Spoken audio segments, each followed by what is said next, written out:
जय श्री राम। नमस्कार दोस्तों, वन दुर्गा यूट्यूब चैनल पर आप सभी लोगों का पुनः हार्दिक स्वागत है। जैसा कि आप जानते हैं कि वन दुर्गा यूट्यूब चैनल पर आपको अधिक मास के महात्म्य के 31 अध्याय एक एक करके रोज प्रस्तुत किए जा रहे हैं।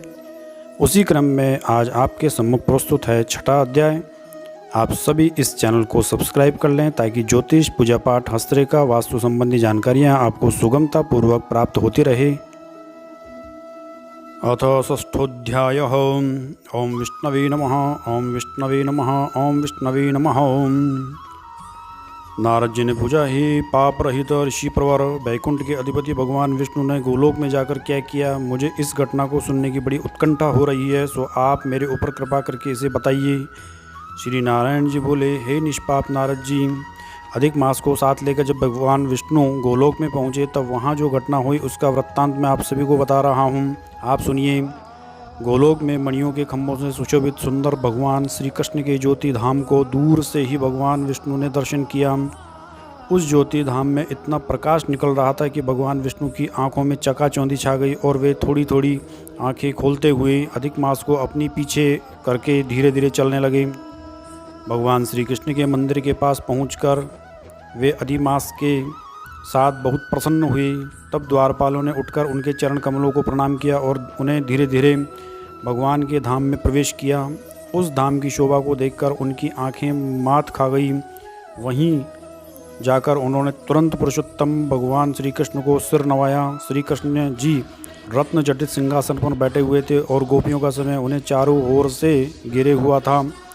दोनों हाथों को जोड़कर सम्मुख खड़े हो रमापति भगवान विष्णु ने नमस्कार करके कहा। श्री विष्णु बोले, गुणों से परे विष्णु गोविंद अद्वितीय, अक्षर अव्यक्त, नाश रहित, विग्रहवान, गोप वेशधारी, किशोर अवस्था वाले शांत गोपीनाथ, अति सुंदर, नवीन मेघ के समान सांवले रूप वाले, करोड़ों कामदेव के समान लावण्य वाले, वृंदावन के अभ्यंतर रास मंडल में स्थित रहने वाले, पीताम्बर से शोभायमान सौम्य मूर्ति, त्रिभंग रूप में स्थित होने के कारण ललित आकृति वाली, रास लीला के अधिपति, दो भुजाधारी, हाथ में मुरली धारण करने वाले, पीला वस्त्र पहनने वाले अच्युत भगवान की मैं वंदना करता हूँ। इस प्रकार स्तुति करने के बाद भगवान श्री कृष्ण को नमस्कार करके पार्षदों द्वारा सत्कार किए जाने के बाद श्री कृष्ण जी की आज्ञा से भगवान विष्णु श्रेष्ठ रत्न जटित सिंहासन पर विराजमान हो गए।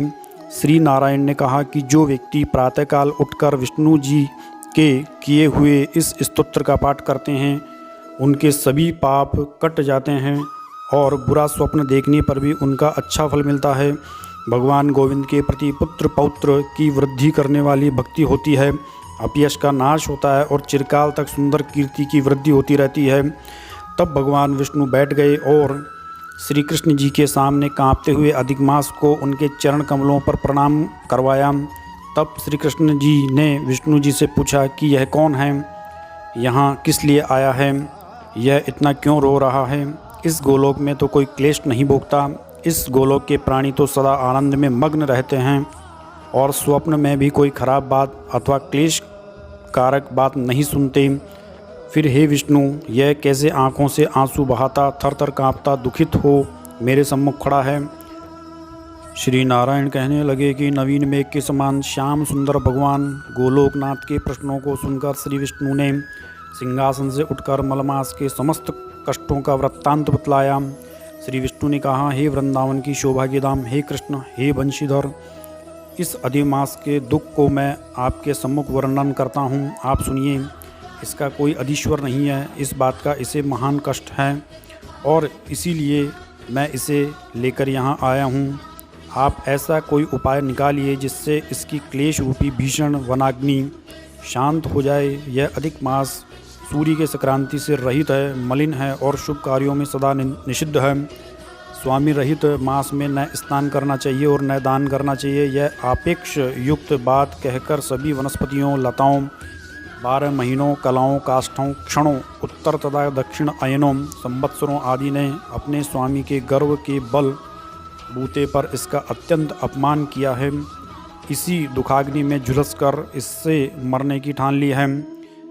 तब अन्य कृपालु मानवों की प्रेरणा से यह मेरे पास आया। हे ऋषिकेश, इस शरणार्थी ने कांपते कांपते बार बार रोते रोते अपनी दुख परंपराओं के वृत्तांत को हमारे सामने खोल कर रख दिया। आपके अतिरिक्त दूसरा और कोई भी महान क्लेश का निवारण नहीं कर सकता। अतः इस आश्रय रहित का हाथ पकड़कर आप अपनी शरण में लीजिए। आप दूसरों को दुख में पड़ा हुआ देखकर सहन नहीं कर सकते, ऐसे बड़े बड़े वेदज्ञों का कथन है। अतः इस संतप्त को कृपा करके सुखी कर दीजिए। आपके चरण कमलों में आए हुए व्यक्ति शोक के भागी नहीं होते, ऐसा वेद विशारद विद्वानों का कहना है। हे जगन्नाथ, कैसे मिथ्या हो सकता है? मेरे ऊपर भी दया करके इसका क्लेश निवारण करना आपका कर्तव्य है, क्योंकि मैं सब काम काज छोड़कर इसे आपके पास लेकर आया हूँ। मेरा आना सफल करिए।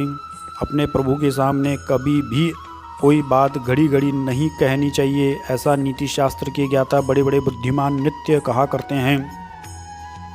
इस प्रकार अधिक मास की सब कष्ट गाथा भगवान श्री कृष्ण से निवेदन कर श्री विष्णु श्री कृष्ण के मुख कमल की ओर देखते हुए उनके सामने हाथ जोड़कर खड़े हो गए। ऋषियों ने कहा, हे सूत जी, हे सूत जी, आप बड़े उदार हैं। आप दीर्घ काल तक जीवित रहें, जिससे हम लोग आपके मुखारविंद से भगवान की लीला की कथा रूपी अमृत का पान करते रहें। हे सूत जी, गोलोकाधीन पति भगवान श्री कृष्ण ने तब क्या कहा और क्या किया, यह वृत्तांत हमें बताइए, क्योंकि विष्णु और श्री कृष्ण का संवाद अखिल विश्व का कल्याणकारक है।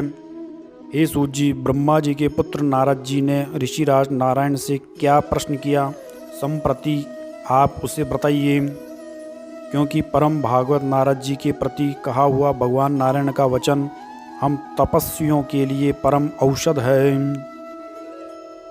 इस प्रकार श्री बृहद नारदीय पुराण के अंतर्गत पुरुषोत्तम मास महात्म्य में वर्णित नारद नारायण संवाद के प्रसंग में पुरुषोत्तम विज्ञप्ति नामक 6वां अध्याय समाप्त हुआ।